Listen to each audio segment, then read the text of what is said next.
નમસ્કાર મિત્રો, હું વોકેશનલ ટ્રેનર કલ્પના વલ્લવી કમ્પ્યુટર બેઝિક પાર્ટ 2 વિશે માહિતી આપીશ. Output devices. પ્રિન્ટર્સ, સાઉન્ડબોર્ડ અને ઓડિયો સ્પીકર્સ આઉટપુટ ડિવાઇસ છે. પ્રિન્ટર્સ એક આઉટપુટ ડિવાઇસ પ્રિન્ટર છે. એકવાર કમ્પ્યુટર યુઝર કમ્પ્યુટર પર કંઈક નવું બનાવે છે, જેમ કે સ્ટોરી, તે તેને પ્રિન્ટરને મોકલી શકે છે. પ્રિન્ટર સ્ક્રીન પર જે છે તે બરાબર છાપે છે. Two common types of printer. Inkjet printer સામાન્ય રીતે રંગમાં છાપે છે. તે કાગળ પર શાહીના નાના ટપકા નાખીને છાપે છે. લેઝર પ્રિન્ટર કાગળ પર ટ્રાન્સફર થતી છબી બનાવવા માટે લેઝર બીમનો ઉપયોગ કરે છે. તે ટોનર અને ડ્રમનો ઉપયોગ કરે છે. તે શાહી પાવડરનો ઉપયોગ કરે છે. સાઉન્ડબોર્ડ્સ. સાઉન્ડબોર્ડ એ એક ઇલેક્ટ્રોનિક સર્કિટ બોર્ડ છે જે કમ્પ્યુટરની અંદર સ્થિત છે, જે સંગીત અને ઉચ્ચ ગુણવત્તાવાળા અવાજો ઉત્પન્ન કરી શકે છે. જો તમે તમારા કમ્પ્યુટર પર વિડિયો ગેમ્સ અને મલ્ટીમીડિયા પ્રોગ્રામ રમો છો, તો તમારે સાઉન્ડબોર્ડ્સની જરૂર પડશે. સ્પીકર્સ. સ્પીકર્સ તમારા કમ્પ્યુટર સાથે કનેક્ટ કરી શકાય છે, જેથી તમે ખૂબ જ વાસ્તવિક ધ્વનિ અસરો અને અદ્ભુત સંગીત સાંભળી શકો છો. કેટલાક કમ્પ્યુટર મોનિટર બિલ્ટ-ઇન સ્પીકર સાથે આવે છે. Computer processing. એકવાર ઇનપુટ ડિવાઇસ દ્વારા કમ્પ્યુટર પર માહિતી મોકલવામાં આવે પછી તેની પ્રક્રિયા થાય છે. કમ્પ્યુટર માહિતી પર પ્રક્રિયા કરવા માટે તેના મગજનો ઉપયોગ કરે છે. કમ્પ્યુટરના મગજને સીપીયુ અથવા સેન્ટ્રલ પ્રોસેસિંગ યુનિટ કહેવામાં આવે છે. સીપીયુને માઇક્રોપ્રોસેસર પણ કહેવામાં આવે છે. માઇક્રો શબ્દનો અર્થ નાનો થાય છે. સીપીયુ લગભગ 1 ઇંચ ચોરસ કદના નાના કમ્પ્યુટર ચિપ પર સ્થિત હોવાથી તે અર્થપૂર્ણ છે. રેન્ડમ એક્સેસ મેમરી રેમ એટલે કે random access memory. RAM cards તમે જે કહો છો તે યાદ રાખશે અને નવી માહિતી યાદ રાખવા માટે બદલી પણ શકે છે. પરંતુ જ્યારે કમ્પ્યુટર બંધ થાય છે, ત્યારે તે તમે જે કર્યું તે બધું ભૂલી જાય છે. તેથી જ તમે હંમેશા તમારા કાર્યને સેવ કરો છો. જ્યારે કમ્પ્યુટર માહિતી પર પ્રક્રિયા કરે છે, ત્યારે તે સોફ્ટવેર પ્રોગ્રામનો ઉપયોગ કરે છે. દરેક પ્રોગ્રામને યોગ્ય રીતે ચલાવવા માટે ચોક્કસ માત્રામાં ઇલેક્ટ્રોનિક મેમરી અથવા રેમની જરૂર પડે છે. રેમ એ કામચલાઉ મેમરી છે. કમ્પ્યુટર આ મેમરીમાં માહિતી રાખે છે અને જરૂરત પડે ત્યારે તેનો ઉપયોગ કરે છે. જો કમ્પ્યુટરમાં વધુ રેમ હોય તો તે સમસ્યાઓ હલ કરી શકે છે અને મેમરી પ્રક્રિયાઓ કરી શકે છે. જો તમે કમ્પ્યુટરને અપડેટ કરી રહ્યા છો, તો વધુ રેમ રાખવી એ એક સારી બાબત છે. બીજા પ્રકારની કમ્પ્યુટર મેમરી રોમ છે, જેનો અર્થ ફક્ત વાંચવા માટે મેમરી થાય છે. આ મેમરી કાયમી હોય છે. કમ્પ્યુટર બનાવતી વખતે કમ્પ્યુટરની માહિતી ત્યાં મૂકવામાં આવી હતી. કમ્પ્યુટરને કાર્ય કરવા માટે તેની રોમ મેમરીમાં રહેલી માહિતીની જરૂર હોય છે. મારા કમ્પ્યુટરમાં તે બધા ભાગો કયા છે અને તે શું કરે છે? Computer hardware.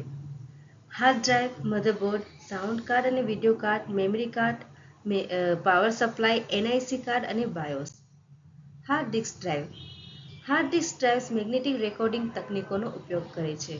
ચુંબકીય માધ્યમ સરળતાથી ભૂંસી શકાય છે અને ફરીથી લખી શકાય છે અને ઘણા વર્ષો સુધી તેના પર સંગ્રહિત ચુંબકીય પ્રવાહ પેટર્નને યાદ રાખશે. હાર્ડ ડિસ્ક ડ્રાઈવ 7200 કે તેથી વધુ આરપીએમ એટલે કે રિવોલ્યુશન પ્રતિ મિનિટ પર સ્પિન કરી શકે છે. એટલે કે એક મિનિટમાં હાર્ડ ડ્રાઈવ 7200 થી વધુ વખત સ્પિન કરે છે. મધરબોર્ડ. મધરબોર્ડ વગર તમારું કમ્પ્યુટર કામ કરી શકતું નથી. તે બધું એક સાથે જોડે છે. તે તમારા કમ્પ્યુટરના દરેક ભાગને પાવર પ્રાપ્ત કરવા અને એકબીજા સાથે વાતચીત કરવાની મંજૂરી આપે છે. કમ્પ્યુટર ચલાવતી અથવા તેનું પ્રદર્શન વધારતી દરેક વસ્તુ કાં તો મધરબોર્ડનો ભાગ છે અથવા તેના વિસ્તરણ સ્લોટ અથવા તો પોર્ટમાંથી કોઈ એકમાં પ્લગ થયેલ છે. સાઉન્ડ અને વિડિયો કાર્ડ. સાઉન્ડ અને વિડિયો કાર્ડ્સ આઉટપુટ ડિવાઇસીસ છે. તેમાં ખાસ સર્કિટ હોય છે જે તમારા કમ્પ્યુટરને અવાજ વગાડવા અને તમારા મોનિટર પર ગ્રાફિક્સ પ્રદર્શિત કરવાની મંજૂરી આપે છે. Memory card. રેમ અને રોમ યાદ છે ને? રેમ કાર્ડ્સ તમે જે કહો છો તે યાદ રાખશે અને નવી માહિતી યાદ રાખવા માટે બદલી પણ શકે છે. પરંતુ જ્યારે કમ્પ્યુટર બંધ થાય છે, ત્યારે તે તમે જે કહ્યું છે તે બધું ભૂલી જાય છે. તેથી જ તમે હંમેશા તમારા કાર્યને સાચવો છો. રોમ યાદ રાખવામાં સારું છે, પણ તે પોતાનો વિચાર બદલી શકતું નથી. તેમાં રહેલી માહિતીને સંગ્રહિત કરે છે. Power supply.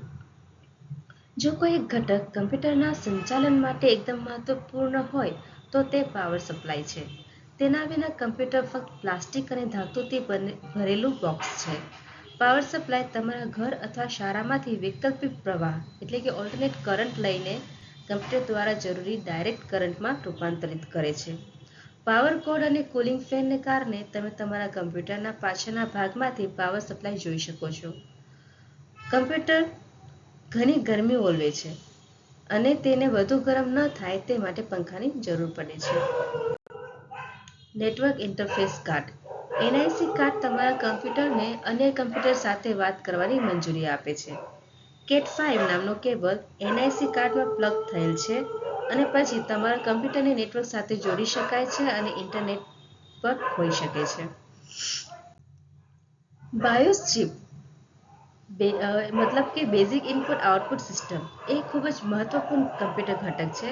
સરળ શબ્દોમાં કહીએ તો જ્યારે તમે તેને ચાલુ કરો છો ત્યારે બાયોસ ચિપ્સ કમ્પ્યુટરને જગાડે છે અને તેને યાદ અપાવે છે કે તેના કયા ભાગો છે અને તેઓ શું કામ કરે છે.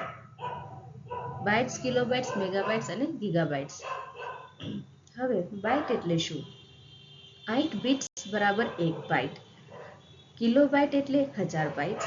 Megabytes is equal to 1 million bytes. Gigabytes એટલે કે 1 અબજ બાઇટ્સ.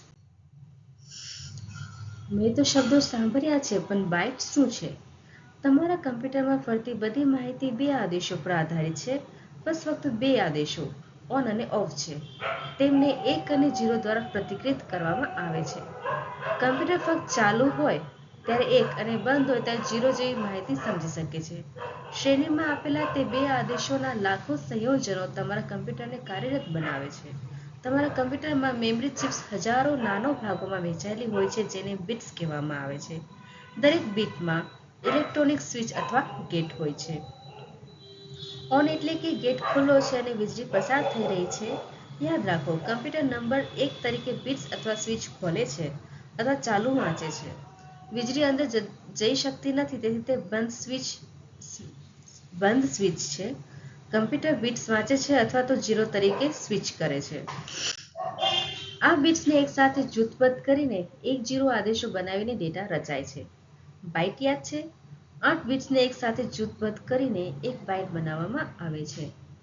8ના તે જૂથમાં 1-0ના 256 શક્ય સંયોજનો હોય છે. બાઇટની અંદર 1-0ના જૂથને બાઇનરી કોડ કહેવામાં આવે છે.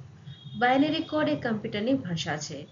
એક બાઇનરી કોડનું ઉદાહરણ છે જ્યારે તમે તમારા કીબોર્ડ પર A અક્ષર લખો છો ત્યારે કીબોર્ડથી સીપીયુને ઇલેક્ટ્રિકલ સિગ્નલો મોકલવામાં આવે છે.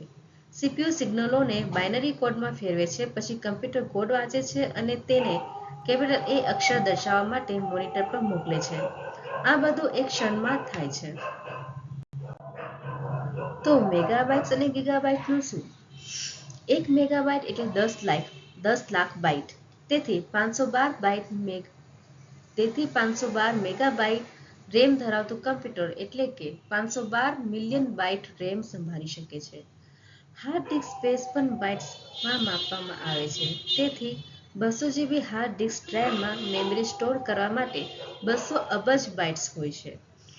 કમ્પ્યુટર કેટલો ઓન અને ઓફ ડેટા સ્ટોર કરી શકે છે તેનો ખ્યાલ મેળવવા માટે કલ્પના કરો કે કોઈ પણ 1 અબજ વખત દબાવવામાં આવે છે. તેમાં કેટલો સમય લાગશે? 1 અબજ કી સ્ટ્રોક સુધી પહોંચવા માટે તમારે 6 વર્ષથી વધુ સમય સુધી અને કીને 5 વખત સતત દબાવવી પડશે. 1 અબજ કી સ્ટ્રોક ફક્ત 1 GB મેમરી બરાબર છે. આગલી વખતે જ્યારે તમને લાગે કે વેબ પેજ ખૂબ ધીમેથી લોડ થઈ રહ્યું છે ત્યારે તેના વિશે વિચાર કરજો. Thank you for watching.